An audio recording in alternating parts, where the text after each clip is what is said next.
Ken Burns' documentary on the Vietnam War begins with the statement that America's involvement in Vietnam began in secrecy. It ended 30 years later in failure, witnessed by the entire world.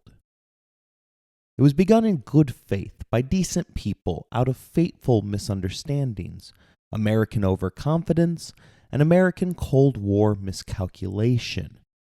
And it was prolonged because it seemed easier to muddle through than admit that it had been caused by tragic decisions made by 5 American presidents, belonging to both political parties. Before the war was over, more than 58,000 Americans would be dead. At least 250,000 South Vietnamese troops died in the conflict as well. So did over 1 million North Vietnamese and Viet Cong soldiers. 2 million civilians, North and South, are thought to have perished. In 1954, the specter of communism loomed large in Southeast Asia. The Soviet Union's ideology had taken hold of North Korea via the Kim dynasty, while Mao Zedong ruled as an authoritarian in China. The Cold War had divided the world into 2 distinct spheres, forcing every nation to determine whether they stood with the United States or Russia. Vietnam, a portion of French Indochina, would prove to be the next proxy fight between the superpowers. But to understand how Vietnam arrived at this point, we have to first look back at the man who would become their first president, Ho Chi Minh. From an early age, he grew disillusioned with the French colonial system that oppressed his people. Before he took up arms, however, he attempted to grab a pen. In 1919, Ho Chi Minh made his way to Paris, hoping to present his case for Vietnam's independence at the Treaty of Versailles. He began with the Western powers, especially seeking out Woodrow Wilson, whose 14 points suggested that the American president was fully aligned with the movement in favor of self-determination. But his efforts were dismissed. Wilson's idealism didn't extend to Vietnam, as the Western powers instead chose to uphold French imperialism in Southeast Asia.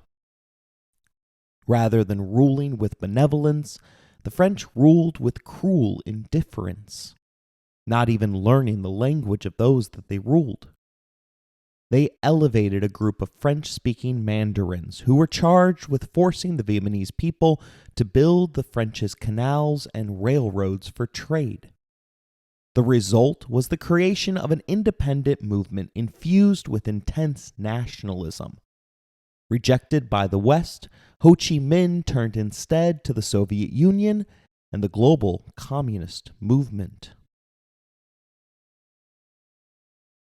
By the 1920s, Ho Chi Minh had become a dedicated communist, organizing resistance against the French colonialists via the Indochinese Communist Party.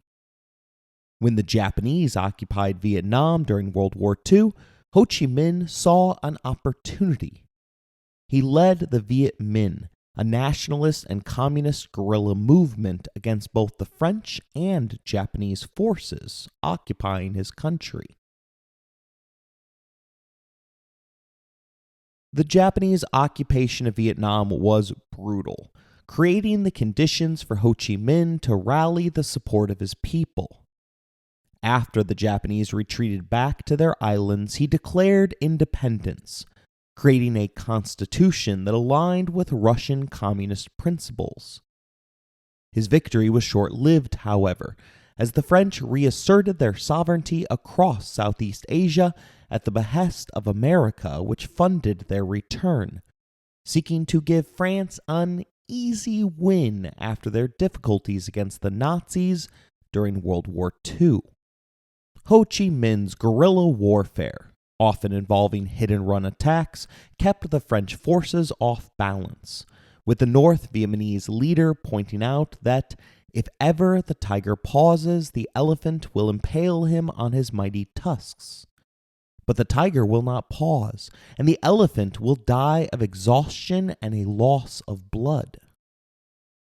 A protracted 9-year Indochina War proved his words correct, with the French finally admitting defeat after being routed at Dien Bien Phu.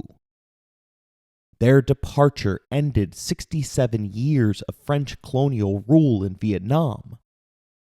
The peace agreement included the Geneva Accords, which temporarily divided Vietnam along the 17th parallel, with the North under the control of Ho Chi Minh's communists and the South beneath the leadership of Nguyen Dinh Diem, a staunch anti-communist Catholic backed by the United States.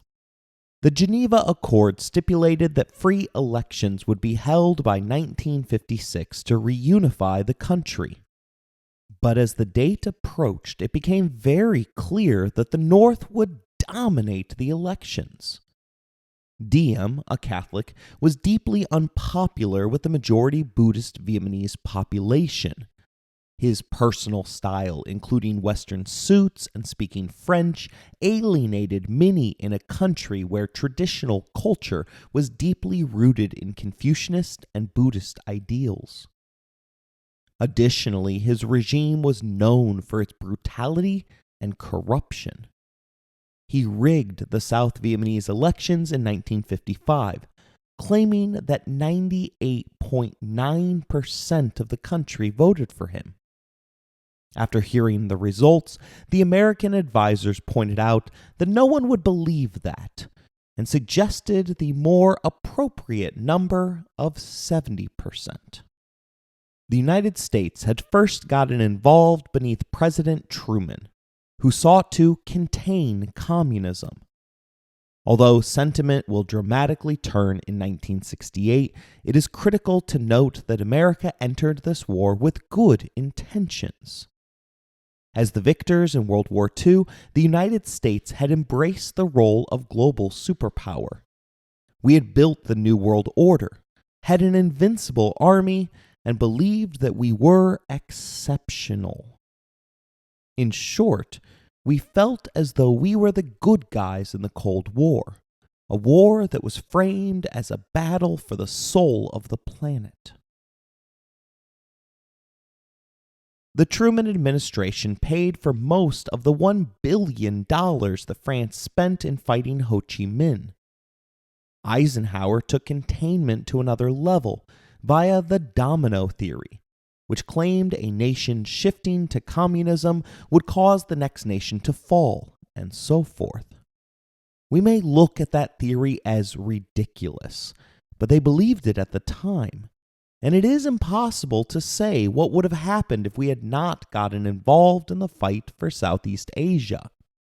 It is possible that our tens of thousands of troops in Asia, our decades-long fight in Vietnam, and the countless CIA covert operations around the globe contained the spread of communism long enough for it to collapse upon itself.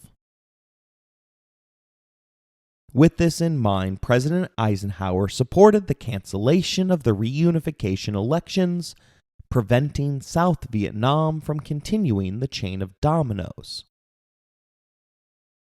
But maintaining two Vietnams ignored the fact that the Vietnamese people wanted to be unified, and that the Diem regime was deeply unpopular.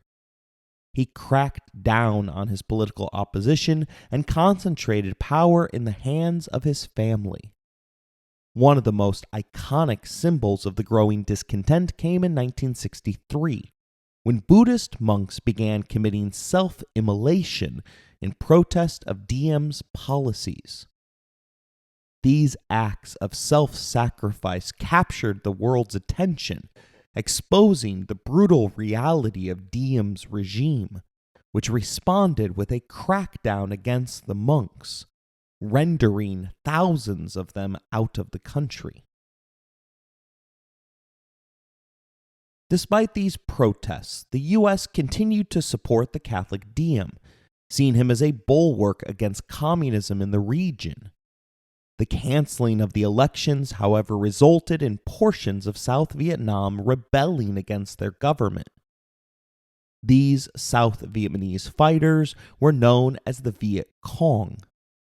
They were aided by the Viet Minh of North Vietnam, which provided supplies via the Ho Chi Minh Trail, a bunch of pathways through the jungle which occasionally crossed into neighboring Cambodia and Laos. In 1960, John F. Kennedy succeeded Eisenhower as president, inheriting the complex situation in Vietnam. The new president represented the idealism of the era, ushering in a period that his followers referred to as Camelot. His inauguration sought to mobilize the country, posing the thought to ask not what your country can do for you, but what you can do for your country. Kennedy urged the nation to shoot for the moon, dream of civil rights for all, and to bring about a new frontier.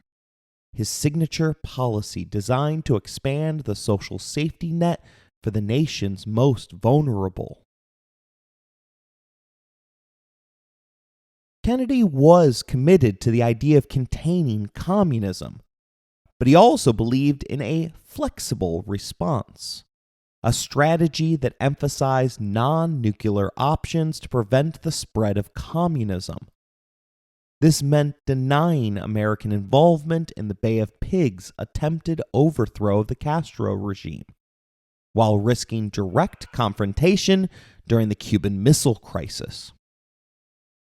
In 1961, Kennedy decided to escalate U.S. involvement in Vietnam, sending military advisors and training units to assist the South Vietnamese Army in countering the growing insurgency against the government. Kennedy utilized the Green Berets as part of his flexible response to the conflict, which was tearing South Vietnam apart. He used them to organize mountain tribes to fight the Viet Cong and to undertake covert missions to sabotage their supply bases. He also doubled funding for South Vietnam's army, and in violation of the treaty with North Vietnam, ordered military trainers to accompany the Army of the Republic of Vietnam into battle. Worse, he authorized the use of napalm and the spraying of deadly chemicals to deny jungle cover to the enemy, as well as to destroy the crops that fed them. Fearful of a public backlash, the administration did everything that it could to conceal the actions that he was taking overseas, quietly increasing the American presence from 685 to just over 11,000 over the course of 2 years. We don't know his exact plans for Vietnam, as Lee Harvey Oswald, a lone wolf with Soviet ties, managed to get 3 shots fired from his bolt-action rifle while the president was on parade in Dallas. 2 days later, Jack Ruby, a low-level mob enforcer, shot the assassin dead. The killing occurred after Oswald had retracted his confession, spawning conspiracy theories that remain to this very day. By the time of Kennedy's assassination in November of 1963, over 16,000 American military advisors were in Vietnam, representing one of the many question marks for his successor, Lyndon B. Johnson. On that fateful day, the nation lost more than just its president. It lost its way.